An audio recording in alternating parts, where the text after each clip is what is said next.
Welcome to Microwave Engineering playlist. Here in this session I will be going to explain example based on H-plane T. So we have seen theory of H-plane T in previous session. You can see those theory terms which is what very helpful to understand how H-plane T functions. Here I will be solving example based on this. So in this question it is given a signal of power 32 milliwatt is fed into one of its collinear port of lossless H-plane T. Determine the powers in the remaining ports when other ports are terminated by match loads. So here we have H-plane T where with one collinear arm we give input power which is 32 milliwatt. So if I say this is H-plane T where this is H arm, this is one arm and this is two arm. These are collinear arms. Now here if I say I am just giving input at port 1, this is P1, that is 32 milliwatt. So we are deal with to calculate H arm is third arm. So we are deal with to calculate what will be the power which will be there at port 2, port 3 and reflected power. Let us say this is P1 dash input. So P1, that is what reflected power at port 1. So these many things which is what we are deal with to calculate with this H-plane T. Now basically if we see scattering matrix of H-plane T, so that scattering matrix of H-plane T is 1 by 2 minus 1 by 2 1 by square root of 2 minus 1 by 2 1 by 2 1 by root 2, this is 0 1 by root 2 1 by root 2. So this is a scattering matrix which is there with H-plane T. Now by using this scattering matrix we will be going to solve what are the powers which will be there at 1, 2 and 3. Now here we only give input at port 1. We don't give input at port 2 and port 3. So let us consider first of all input at port 1, 2 and 3. So input at port 1, let us say it is P1 dash. So that is 32 milliwatt. And input at port 2 and port 3, P2 is equals to 0 and P3 is equals to 0. We are deal with to calculate output power at port 1, port 2 and port 3. So output at port 1, that is P1, at P2 and at P3, these are the dash. So I am just saying input is having P1 dash, P2 dash, P3 dash and output is having P1, P2 and P3. So this is what we are deal with to calculate about. Now basic thing that we need to consider is like when we represent this at that time all we need to see is output power based on scattering matrix could be calculated by a matrix where output power is P1, P2 and P3, that is what I am considering. And then we need to take a square of scattering matrix elements. So here we have 1 by 2, 1 minus 1 by 2, 1 by root 2. So we need to take a square of all elements.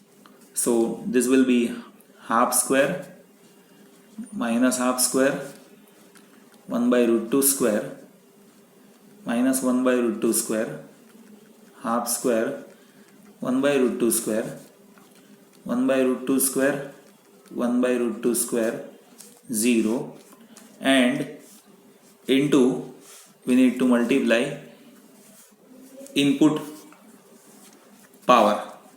So input power that will be P1 dash, P2 dash and P3 dash. So this is what we need to do. Now by having a simple matrix solution we can have a solution of this.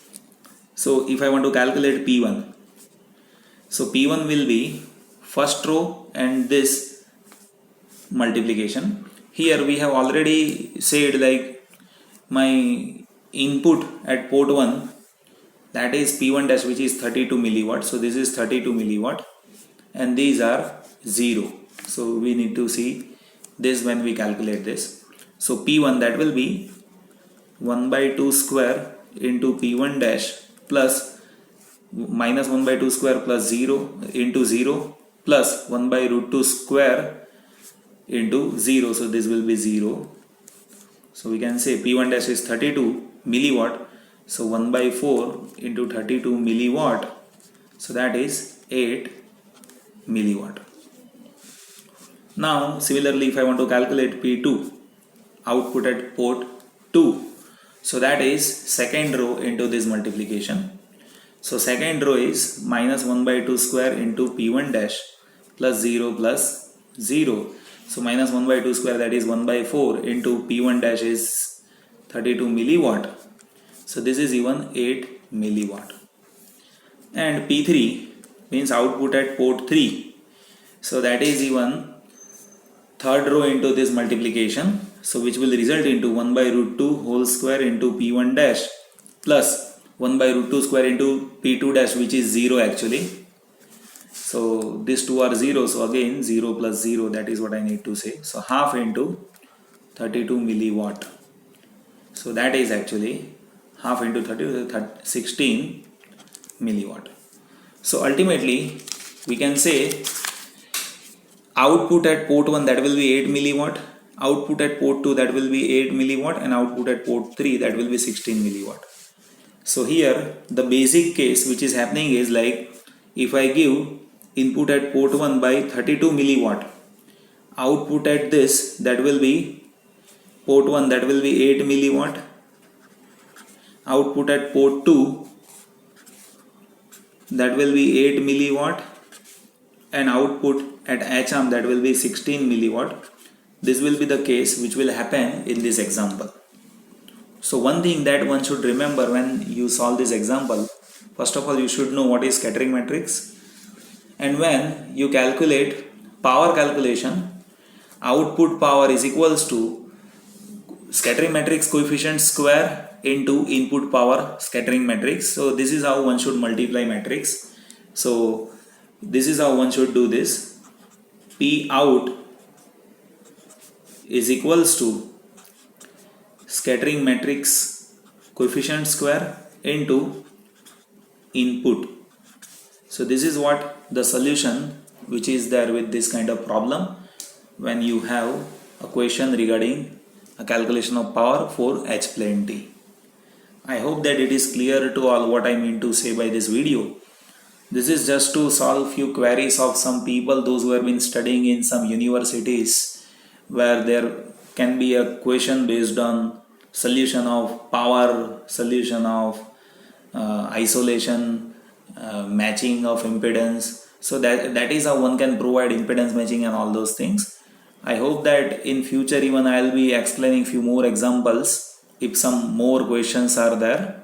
But till now I think this is a basic explanation of H plane T examples. Thank you so much for watching this video. If you have any query regarding this, you just place that query in comments so that we can have a discussion, and in future we can have a solution regarding that. Thank you so much for watching this video.